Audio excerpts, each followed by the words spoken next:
to Seen Through Glass, and welcome to my transformed Porsche 911 Carrera T.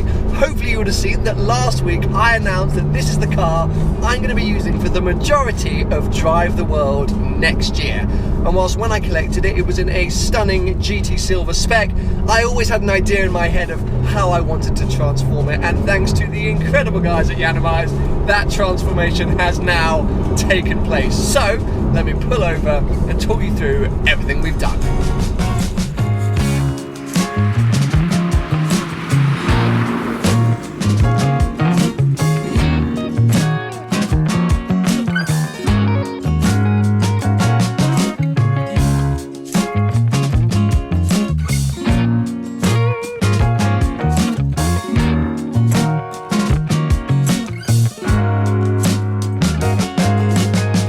I can't believe how lucky we've been with the weather today.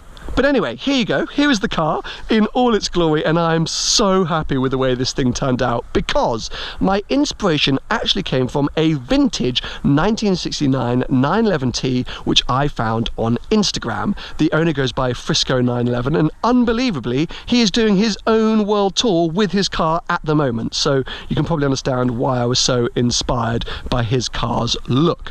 Now, I love green on Porsches. Long-term viewers will know that I wrap my 718 Cayman S in a kind of Porsche Irish green, but actually finding green vinyls is quite difficult. There don't seem to be that many options out there, and the green on Frisco 911's sort of 911T was a very sort of specific green, a kind of pastel faded green. I couldn't actually find the Porsche colour code anywhere, if it is an official Porsche colour.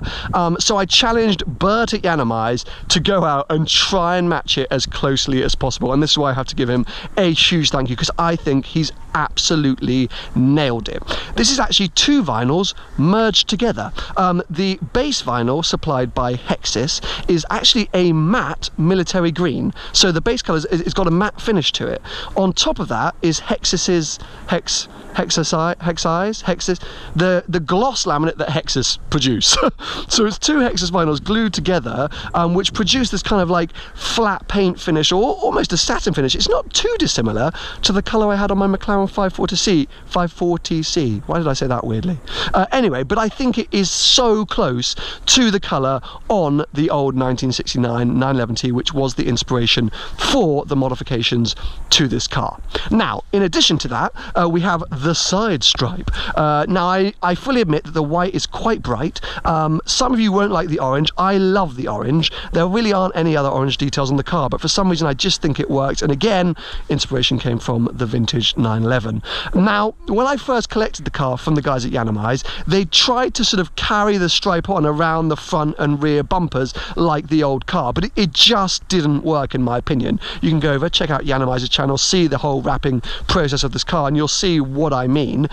So we've just kept it to just the side of the doors, or just, you know, the sort of side part of the car, not the front and rear.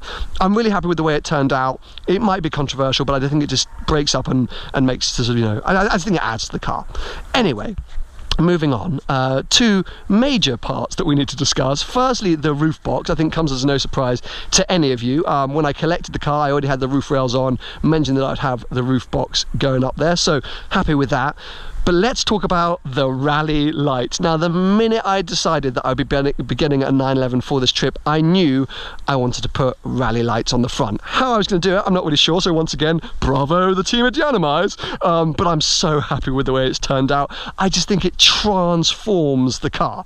These are Cibi LEDs. I don't know if I'm pronouncing that right. Chibi, I don't know. But a lot of the old vintage 911s used Cibi lights for when they went rallying, or just in general. This is their sort of more up-to-date LEDs. I bought them off the internet, and they seem to be working absolutely great. At the moment I've got the covers on because I think it kind of like, I just like the look. Firstly, the white ties into the white of the side stripe. I think it has that whole sort of vintage feel to it. However, one major issue, whilst the guys at Yiannimize absolutely nailed placing them on the front, the logo on the actual cover is wonky. Can you see that? My OCD is freaking out. So I think what we might do at some point is just rewrap them gloss white and reapply the logos straight, or maybe replace them with Seen Through Glass, or that might be a bit tacky. But anyway, I absolutely love them. I think it's brilliant. I'm so happy. As I say, it transforms the car for me. And really the only other sort of design thing to let you know about is around the back. Nothing's changed inside, by the way, but around the back, oh bloody hell, he's going a bit quick, isn't he? It's not a race, DPD. Anyway, here you go. The Porsche logo. Again, here's me fanboying over vintage Porsches. Yes, we tried to sort of replicate the old logos from the old cars. This is the only thing that I'm a bit undecided about. Sometimes I look at it and I love it. Sometimes I'm like, oh, is it really working? Again, in the orange, which I'm happy about, but I sort of don't know if I prefer the old, well, the actual sort of, you know, proper, what are they called? Logo? Anyway, the things. Basically, this is it. Sorry, I'm not doing too well today. I'm recovering from some pretty hideous man flu. But yes, that is pretty much the car now in all its glory. So let's jump back inside, get driving once again, and I can talk you through sort of how I got to this point and yeah, just talk about it a bit more. Let's go.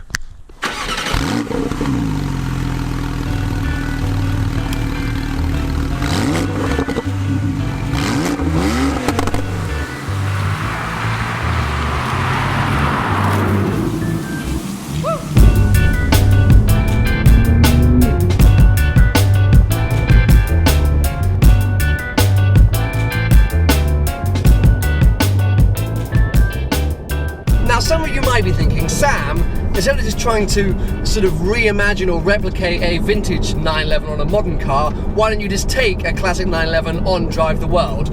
As much as I would love to do that, and I did give it some serious consideration after visiting Vista Heritage, it just wouldn't be realistic. It would be lovely, it would be very romantic, but it just wouldn't be realistic. And I like new shiny things. These new 911s are so freaking good. And I also like the idea, the sort of challenge of trying to transform a modern car into something that has a little bit of heritage and history to it. So anyway, that was the simple answer there. For those of you going, oh my god, he's ruined it, why has he wrapped the most beautiful looking Carrera T ever? I'm kind of with you. The spec of this car when I collected it was spot on. I mean, it was basically how I would have spec'd the car from factory. However, firstly, I already had a very clear idea in my head of how I wanted to transform the car. I'd already found the Frisco 911 and was like, that is what I kind of want to do. And also, I wanted to create something a bit unique and individual. And don't get me wrong, oh, there's a Mini coming rather quick. Which way is it going? She's going back, lovely. While sticking some rally lights on a roof box on a GT Silver Carrera T still would have made it stand out, I just wanted to have a bit more personalisation. I've always liked to sort of personalise my cars in some ways, and so that was the kind of idea behind it. It also helps protect the paintwork. Yes, I could have gone with PPF, but vinyl's cheaper. Not much cheaper, but cheaper. And so I understand that some of you might be thinking, oh, GT Silver, the car looked better before, but I love the way this car looks now. It feels mine. I don't know what it is about that. When I have an idea in my head of how I want a car to look, and then I buy it and it doesn't look that way, there's something missing. But now it's got my plate on it, it's got these modifications, I'm like, yes, it is ready to go. God, it is good to drive. Today is really the first time I've driven it, because all I did before was take it from Porsche Guildford to Yiannimize. It was about 30 miles. Today I've probably done 40 miles, so it's not going to have many more miles on it before I'm driving it in somewhere completely different on the other side of the world. But everything good I'd heard about the Carrera T is true. It's just so unbelievably smooth, and what is so cool about the sort of no seats and lightweight glass is you hear so much of what's going on behind you.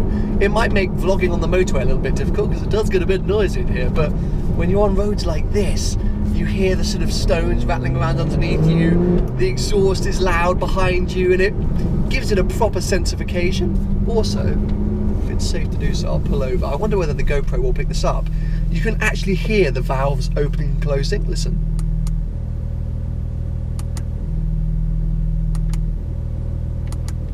Do you hear that? Mega, isn't it? And then Sport Plus.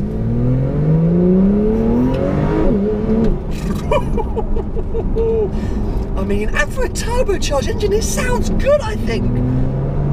Oh, I'm loving this car, and it's literally just the start. I'm not even at the tip of the iceberg as to what I'm going to experience with this car, but thank God it now looks the way I wanted it to look. So once again, a huge thanks to Yiannimize and to Hexis for producing a colour that is as close to the classic Porsche colour I was after. Oh, I'm so excited to get started. I hope you've enjoyed today's video. Give it a thumbs up if you have, and make sure to subscribe for plenty more videos to come.